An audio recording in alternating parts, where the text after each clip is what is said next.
നമസ്കാരം, പുതിയ വീഡിയോയിലേക്ക് ഏവർക്കും സ്വാഗതം. അപ്പോൾ ഞാനിന്ന് ഒരു ഹോം സ്റ്റേ നിങ്ങളെ പരിചയപ്പെടുത്താൻ വേണ്ടി അങ്ങോട്ട് പോയിക്കൊണ്ടിരിക്കുകയാണ്.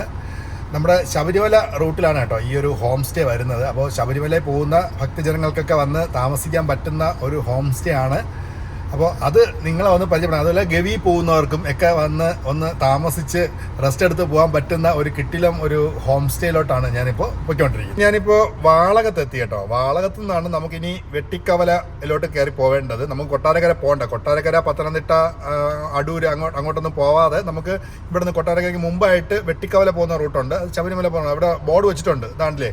ആ ബോർഡിൽ നോക്കി നമ്മളിപ്പോൾ ഇവിടെ നിന്ന് ഇങ്ങനെ കയറി. ഇതുവഴിയാണ് ഞങ്ങൾ എപ്പോഴും നമ്മളെ വാഗമണ്ണിലും മൂന്നാറിലൊക്കെ പോകുന്നത്. പിന്നെ നിങ്ങൾക്ക് രസകരമായ മറ്റൊരു സംഭവം ഞാൻ കാണിച്ചു തരാം. എന്താണ്ടോ ഇംഗ്ലീഷ് പത്രം വായിക്കുന്ന നമ്മുടെ ഉല്ലാസ് ബ്രോ.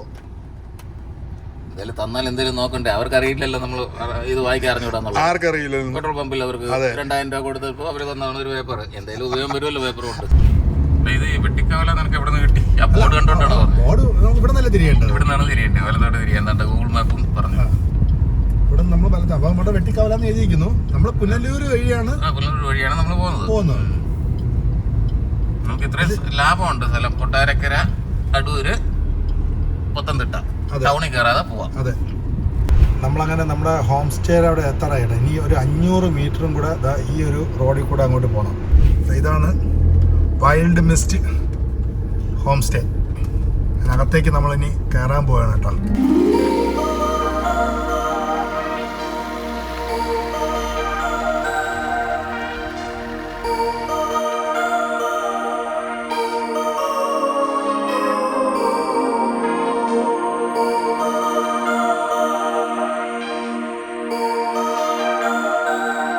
അപ്പോൾ ഗൈസ്, ഞങ്ങളങ്ങനെ വൈൽഡ് മിസ്റ്റ് ഹോം സ്റ്റേയിൽ എത്തിയിരിക്കുകയാണ്. അതിൻ്റെ ഓണർ നൗഷാദ് സാറ് നമ്മോടൊപ്പം ഉണ്ട്. സാർ സുഖം തന്നെ? അതെ അതെ സുഖമുണ്ട്. എങ്ങനെയുണ്ട് ക്ലൈമറ്റൊക്കെ? ക്ലൈമറ്റ് കുറച്ച് ചൂടുണ്ട്. പൊതുവെ എല്ലായിടത്തും ചൂടാണല്ലോ. അപ്പോൾ ഇവിടെ എങ്ങനെയാണ്? തണുപ്പുണ്ടോ? വൈകുന്നേരങ്ങൾ തണുപ്പുണ്ട്. ഈ നേരെ ഫ്രണ്ടിൽ കാണുന്ന ശബരിമല വനത്തിൻ്റെ ഒരു ഭാഗമാണ്. ശബരിമലയിൽ എത്തുന്ന തീർത്ഥാടകർക്കും ഗവി ഇവിടെ അടുത്താണ്. ഇവിടുന്ന് ഗവിയുടെ എൻട്രൻസ് ആയ ആങ്ങമൂഴിയിലേക്കൊരു 18 കിലോമീറ്ററേ ഉള്ളൂ. അത് ശരി. അപ്പം ഗവിയിൽ വരുന്ന ആൾക്കാർക്ക് എരുമേലി ഈ റൂട്ടിൽ പോകാൻ എളുപ്പമാണ്, നല്ല വഴിയാണ്. അങ്ങനെയൊക്കെയാണ് നമ്മൾ സ്റ്റാർട്ട് ചെയ്തത്. പിന്നെ എരുമേലിക്ക് ഇവിടെ നിന്ന് ഒരു 15 മിനിറ്റ് ദൂരമേ ഉള്ളൂ. ഇവിടെ താമസിക്കുന്നവർക്ക് അടുത്ത് കാണാൻ പറ്റുന്ന സ്ഥലങ്ങൾ എന്തൊക്കെയാണ്? പെരുന്തേനരുവിൽ നിന്ന് ഒരു വാട്ടർഫാൾസ് ഉണ്ട്. ഓക്കെ. അപ്പോൾ വെള്ളം കാണോ ഇപ്പോൾ? വെള്ളമുണ്ട്. അവിടെ ഇവിടെ നിന്ന് ഒരു 6 കിലോമീറ്ററേ ഉള്ളൂ. അത് ശരി. എന്താ പെരുന്തേനരുവി? പെരുന്തേനരുവി. പിന്നെ പമ്പ അതിനടുത്ത? പമ്പയ്ക്ക് ഒരു 38 കിലോമീറ്റർ ഉണ്ട്. പമ്പ മെയിൻ റോഡ് ഈ വഴി തന്നെ പോയാൽ മതി. പിന്നെ ഹൈലൈറ്റ് ഏറ്റവും കൂടുതലായിട്ട് ഇവിടെ വരുന്ന ആൾക്കാർ ശബരിമലയിൽ എത്തുന്ന തീർത്ഥാടകർ ഫാമിലി ആയിട്ട് വരുമ്പം സാധാരണ ലേഡീസിനൊക്കെ പമ്പ വരെ അലൗഡാണ്. അപ്പോൾ അവർ ഇവിടെ സ്റ്റേ ചെയ്തിട്ട് ഇവർ ദർശനത്തിന് പോയി തിരിച്ചു വരുമ്പം അങ്ങനെ ഒരു ഓപ്ഷൻ ഉണ്ട്. ഈ കാണുന്നത് ശബരിമല വനത്തിന്റെ ഭാഗമാണ്. എരുമേലിയിൽ നിന്നും നടന്നു പോകുന്ന തീർത്ഥാടകർ ഇതിന്റെ മിഡിൽ ഭാഗത്തൂടാണ് നടന്നു പോകുന്നത്. പരമ്പരാഗത ഒരു പാതയുണ്ട് ശബരിമലയ്ക്ക് പോകാനായിട്ടുള്ളത്. വർഷങ്ങളായിട്ട് ആൾക്കാരിൽ നടന്നു പോയിക്കൊണ്ടിരുന്നത്. അത് ശബരിമലയുടെ മെയിൻ സീസൺ സമയത്താണ് ആൾക്കാർ ആ പാത യൂസ് ചെയ്യുന്നത്. നല്ല കൂളിംഗ് ഒരു അന്തരീക്ഷമാണ് ഇവിടുന്ന് ശബരിമല റൂട്ടിൽ, ശബരിമല ഗവി റൂട്ടിൽ. അപ്പോൾ നമുക്കൊരു കാര്യം ചെയ്യാം, നമുക്ക് പമ്പ വരെയും ഗവിയുടെ എൻട്രൻസ് വരെയും പോവാം. ശരി. അടുത്താണ്. കുറച്ച് അങ്ങോട്ട് പോയി കഴിഞ്ഞാൽ വനത്തിലോട്ട് കയറുകയാണ്. അപ്പം നല്ല കൂളിംഗ് ആണ്. അതുപോലെ അങ്ങോട്ട് പോകുന്ന വഴിക്ക് പൻസാര മണൽ എന്ന് പറഞ്ഞ സ്ഥലമുണ്ട്. പഞ്ചസാര മണൽ. ഓക്കെ. അവിടെ എപ്പം ചെന്നാലും നല്ല കൂളിംഗ് ആണ്. അതെല്ലാം കണ്ടിട്ട് നമുക്ക് ഈ പ്ലാപ്പള്ളി, അതുപോലെ ഒരു അട്ടത്തോടം എന്ന് പറഞ്ഞ സ്ഥലത്ത് ട്രൈബ് കോളനികളൊക്കെ ഉണ്ട്. അതൊക്കെ കണ്ടിട്ട് നമുക്ക് വൈകുന്നേരം തിരിച്ചു വരാം. അപ്പം ഓക്കെ, അതായിരിക്കും നല്ലത്. നമ്മൾ അതിന് ശേഷം നമുക്ക് റൂമുകളൊക്കെ ഒന്ന് കാണിക്കാം അല്ലേ?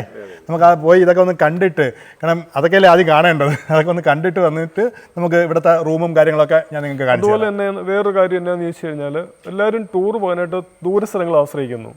ഈ കഴിഞ്ഞിടയ്ക്ക് സന്തോഷ് ജോർജ് കുളങ്ങര പറഞ്ഞൊരു സംഭവമുണ്ട്. നമ്മുടെ അടുത്ത് എത്രയോ നല്ല സ്ഥലങ്ങളുണ്ട്, ആൾക്കാരത് യൂസ് ചെയ്യാറില്ല. അപ്പോൾ ഇവിടുന്ന് ഒരു 5 കിലോമീറ്റർ പോയി കഴിഞ്ഞാൽ പിന്നെ വനത്തിൻ്റെ ഫോം സ്റ്റാർട്ട് ചെയ്യാണ്.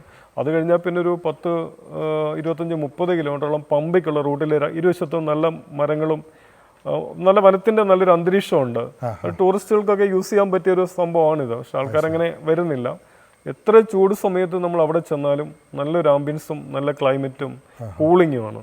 അപ്പോൾ ഈ ചൂട് കാലാവസ്ഥയിലൊക്കെ നമ്മുടെ അടുത്തുള്ള സ്ഥലങ്ങളിൽ, അതുപോലെ ഡെയിലി ഇവിടുന്ന് എരുമേലിയിൽ നിന്ന് KSRTC ബസ് സർവീസ് പമ്പയ്ക്കുണ്ട്. രാവിലെ 7:20 ബസ്സുണ്ട്. ബസ്സിന് പോയാൽ പോലും ആൾക്കാർക്ക് പോയി കറങ്ങി ആ ബസ്സിൽ തന്നെ തിരിച്ചു വരാം. ഇവിടെ വരുന്ന ആളുകൾക്ക് സൈസിങ്ങിന് അവരെ വണ്ടി പോകണോ അതോ സാറ് ഇവിടെ നിന്ന് വണ്ടി കൊടുക്കുമോ? അങ്ങനെ വരുന്ന ആൾക്കാർക്ക് അവരുടെ വണ്ടിയിലും പോകാം. അതുകൂടാതെ നമുക്കിവിടെ ടവേരയുണ്ട്, ജീപ്പുണ്ട്, അങ്ങനെ അതിൽ പോകും. അതുപോലെ തന്നെ ഒരു സംഭവം എന്ന് പറഞ്ഞാൽ ഗവി കാണാൻ വരുന്ന ആൾക്കാർ 3 ദിവസം മുമ്പേ ഓൺലൈനിൽ ടിക്കറ്റ് കൺഫേം ആക്കണം. അത് ശരി. പിന്നെ ഒരു ടിക്കറ്റ് ഒരാൾക്ക് 80 രൂപയാണ്. ഇപ്പോൾ ദൂര സ്ഥലങ്ങളിൽ നിന്ന് വരുന്നവരൊക്കെ ആണെങ്കിൽ രാവിലെ 8:30 ആകുമ്പം ടിക്കറ്റ് കൗണ്ടറിൽ ചെല്ലണം. അതായത് ഗവിക്കകത്തേക്കുള്ള എൻട്രൻസ് ആണ് 80 രൂപ. അതെ അതെ, ഒരാൾക്ക്. ഓക്കെ. അപ്പോൾ ഈ ടിക്കറ്റ് കൗണ്ടറിൽ രാവിലെ 8:30 ആകുമ്പം ചെല്ലണമെങ്കിൽ ദൂര സ്ഥലങ്ങളിൽ നിന്നൊക്കെ വരുന്നവർ തലേദിവസം വന്ന് ഗവിക്കടുത്ത് എവിടെയെങ്കിലും സ്റ്റേ ചെയ്യണം. അതിന് ഉദ്ദേശിച്ചുകൊണ്ടാണ് നമ്മൾ ഈ ഒരു സ്റ്റേ സൗകര്യം ഇവിടെ റെഡിയാക്കിയേക്കുന്നത്. അപ്പോൾ നമ്മൾ ഗവിയിൽ പോകുന്ന ആൾക്കാർക്ക് ടിക്കറ്റ് നമ്മൾ തന്നെ എടുത്തു കൊടുക്കാം, അല്ലെങ്കിൽ ഓൺലൈനിൽ അവർക്ക് ബുക്ക് ചെയ്യാം. അപ്പം അതുകൂടാതെ അവർക്ക് ഫുഡ്, പാഴ്സൽ, പൊതിച്ചോറൊക്കെ കൊടുത്തു വിടുന്നുണ്ട്. ഒരു ദിവസം 30 വണ്ടിക്ക് മാത്രമേ പെർമിഷൻ ഉള്ളൂ. അതുപോലെ ദൂരെ നിന്ന് വരുന്ന ആൾക്കാർ ടിക്കറ്റ് കൺഫേം ആക്കി വന്നതിന് ശേഷം മാത്രമേ വരാവൂ. കാര്യം വെച്ചാൽ അല്ലെങ്കിൽ അവിടെ ചെന്ന് തിരിച്ചു പോകേണ്ടതായിട്ട് വരും. ഒരാൾക്ക് 80 രൂപ വെച്ച് ടിക്കറ്റ് ചാർജാണ്. 3 ദിവസം മുമ്പേ ഓൺലൈനിൽ ടിക്കറ്റ് കൺഫേം ആകണം. അപ്പോൾ അങ്ങനെ സ്റ്റേ ചെയ്യുന്ന ആൾക്കാർ നമ്മളിവിടെ വന്ന് തലേദിവസം സ്റ്റേ ചെയ്തിട്ട് അവർക്ക് ഡിന്നർ, ബ്രേക്ക്ഫാസ്റ്റ്, പാഴ്സൽ, പൊതിച്ചോറും കൊടുത്തു വിടുന്നുണ്ട്. ഇവിടെ നമ്മൾ നേരത്തെ നമ്മളെ മുൻകൂട്ടി അറിയിക്കുകയാണെങ്കിൽ നമുക്ക് അവർ ടിക്കറ്റ് നമുക്ക് ബുക്ക് ചെയ്ത് കൊടുക്കാൻ പറ്റും. ഇല്ലെങ്കിൽ നേരിട്ട് തന്നെ അവർക്ക് ഓൺലൈനിൽ ടിക്കറ്റ് GaviBooking.com എന്ന് പറഞ്ഞ സൈറ്റിൽ കയറിയിട്ട് ബുക്ക് ചെയ്യാനുള്ള കാര്യമേ ഉള്ളൂ. ഇങ്ങനെ ഒരു ഹോം സ്റ്റേ ഇവിടെ എത്ര വർഷമായി തുടങ്ങിയിട്ട്? ഇതിപ്പോൾ നമ്മൾ തുടങ്ങിയിട്ട് 2 വർഷമായി. 60-ഓളം ആൾക്കാർ വന്നാലും അവർക്ക് സ്റ്റേ ചെയ്യാനുള്ള സൗകര്യം ഇവിടെ ഉണ്ട്. ഫോട്ടോഷൂട്ടിനൊക്കെ ആൾക്കാർ വരുന്നുണ്ട്. വെഡിങ് ഫോട്ടോഷൂട്ടിനുള്ള ഓപ്ഷൻ ഉണ്ട്. സാർ ഈ ഹോം സ്റ്റേ തുടങ്ങിയിട്ട് 2 വർഷമായെന്ന് പറഞ്ഞു. അതെ. അപ്പോൾ അതിനു മുമ്പ് സാർ എന്തായിരുന്നു ജോലി? ഞാൻ പോലീസിലായിരുന്നു. റിട്ടയർഡ് SI ആണ്. SI ആയിരുന്നല്ലേ? പത്തനംതിട്ടയിൽ നിന്നാണ് റിട്ടയർഡ് ആയത്. സ്പെഷ്യൽ ബ്രാഞ്ചിലായിരുന്നു. ഞാൻ 30 വർഷത്തോളം എനിക്ക് സർവീസ് ഉണ്ട്. ഒരു 15 വർഷത്തോളം ഇടുക്കി ജില്ലയിലായിരുന്നു.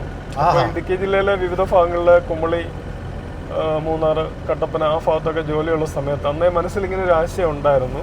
നമ്മൾ ശരിക്കും പറയുവാണെങ്കിൽ ഇപ്പോൾ നിൽക്കുന്നത് കണമല എന്ന് പറയുന്ന സ്ഥലത്താണ്. കണമല ഈ ശബരിമലയ്ക്ക് പോകാനായിട്ട് എരുമേലി, കണമല, പ്ലാപ്പള്ളി, അട്ടത്തോട് അതാണ് റൂട്ട്. ഇത് പമ്പ നദിയാണ്. ശരിക്കും പറഞ്ഞാൽ ഇപ്പം വെള്ളം തീർത്ത് കുറവാണ്. 2018 പ്രളയ സമയത്ത് ഈ പാലത്തിന്റെ തൊട്ടു താഴെ വരെ വെള്ളം ഉണ്ടായിരുന്നു. നമ്മളിപ്പം പത്തനംതിട്ട ജില്ലയുടെ ബോർഡറിലെത്തി. നേരെ കാണുന്നതാണ് ഈ ഇവിടുത്തെ ഒരു ഫോറസ്റ്റ് സ്റ്റേഷൻ ഉണ്ട്. ഇപ്പം പത്തനംതിട്ട ജില്ലയിലേക്ക് നമ്മൾ കടന്നു.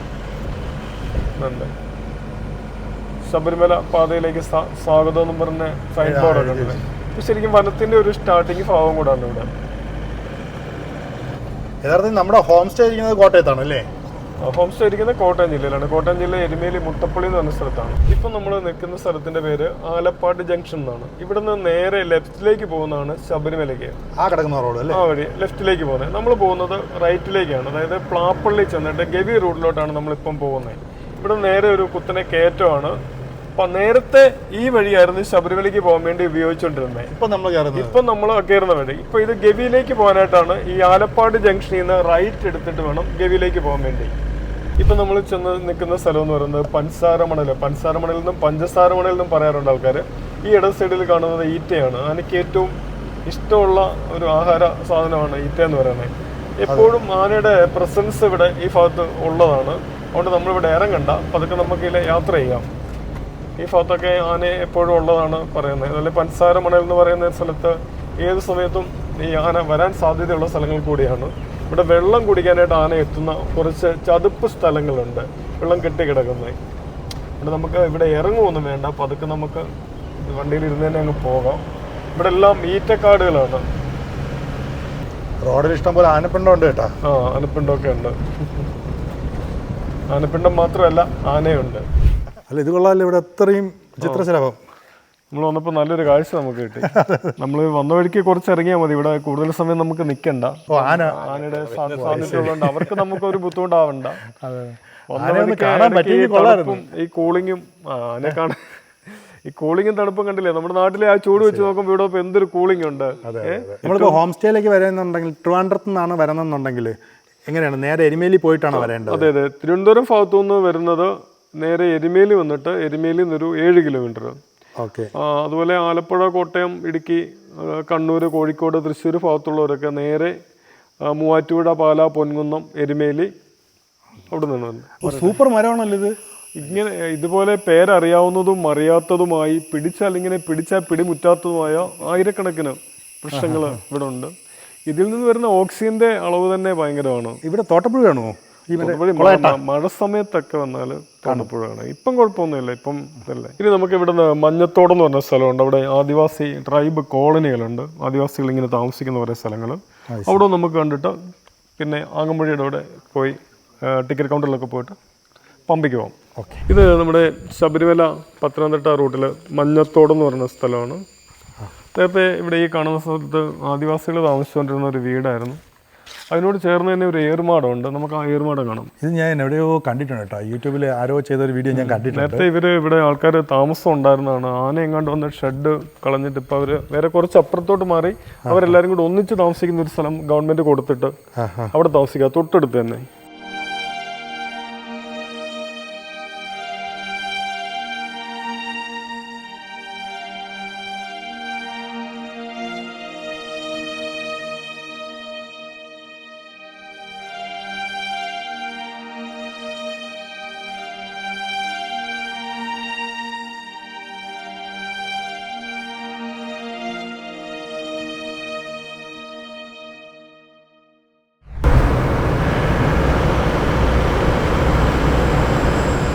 സ്ഥലം എന്ന് പറയുന്നത് ശബരിമലയ്ക്ക് വരുന്ന പത്തനംതിട്ട റൂട്ടിൽ ശബരിമല പൂങ്കാവനം ആരംഭിക്കുന്ന ഒരു ചെറിയൊരു വിളക്ക് വെക്കുന്ന ഒരു ക്ഷേത്രമൊക്കെ ഉണ്ട് ഇവിടെ.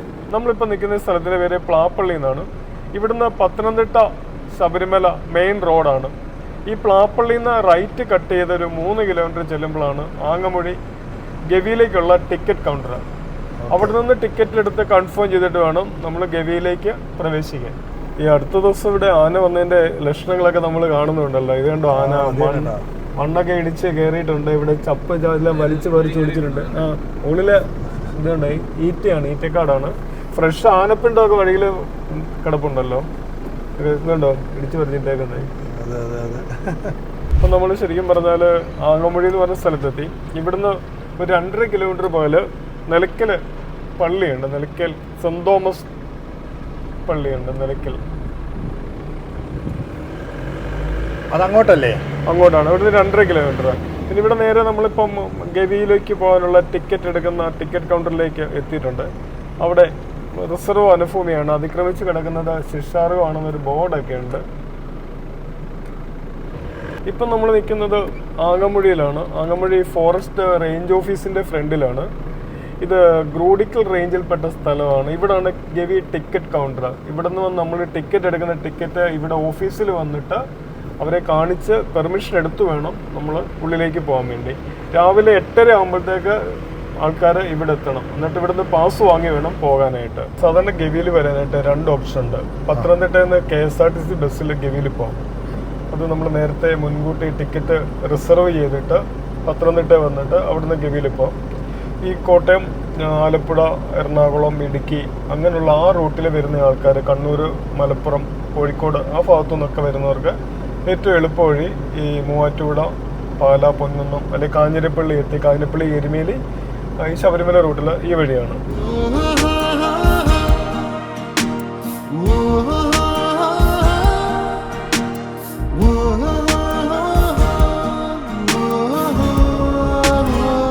ഇത് ശബരിമലയ്ക്ക് വരുന്ന ആൾക്കാരുടെ വാഹനങ്ങളൊക്കെ പാർക്ക് ചെയ്യുന്ന നിലയ്ക്കൽ ആണ്.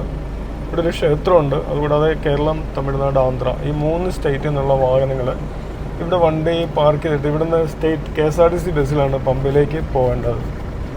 എടത്താവളം കൂടിയാണ് നിലയ്ക്കൽ എന്ന് പറയുന്നത്. ഇപ്പം പമ്പയിലെ ഈ ശബരിമല സീസണിലെ തിരക്ക് ഒഴിവാക്കാനായിട്ട് ഇവിടെ വണ്ടികൾ പാർക്ക് ചെയ്തിട്ട് ഇവിടുന്ന് പമ്പയിലേക്കാണ് സാറിന് പോകുന്നത്. ഇത് ആഞ്ഞിലിയാണ് കേട്ടോ. ഏഷ്യയിലെ തന്നെ ഏറ്റവും വലിയ ആഞ്ഞിലിയാണ് ഈ കാണുന്നത്. ഇത് നമ്മുടെ ശബരിമല റൂട്ടിലാണ്. ഇവിടുന്ന് 1 കിലോമീറ്ററേ പമ്പയിലോട്ടുള്ളൂ. അതുകൊണ്ട് ഈ ആഞ്ഞിലി കണ്ടില്ല, ഇത് എത്രയോ വലിപ്പമുള്ള ആഞ്ഞിലി. ഇങ്ങനെ നിന്നാൽ ഒന്നുമല്ല, ഭയങ്കര സംഭവമാണ്. ഭയങ്കര സൈസ്. ഏഷ്യയിലെ തന്നെ ഏറ്റവും വലിയ മരമാണ്.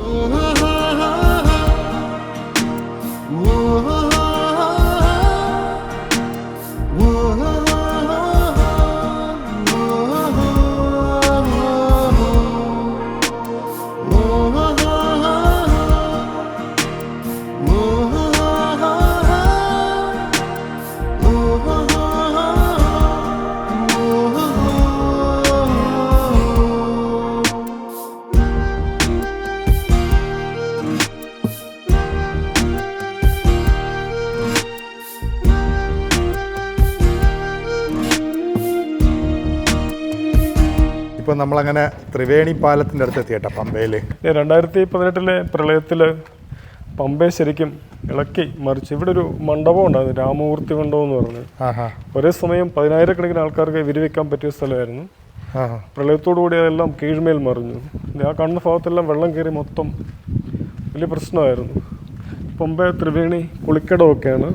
സീസൺ സമയത്തൊക്കെ ഡാമിൽ നിന്ന് വെള്ളം അടിച്ച് വെള്ളം നിറച്ചു വിടും.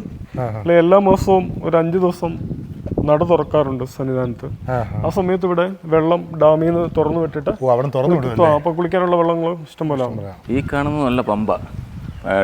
ജനുവരി ഡിസംബർ മാസത്തിൽ വരുമ്പോഴാണ് യഥാർത്ഥ പമ്പയെ കാണുന്നത്.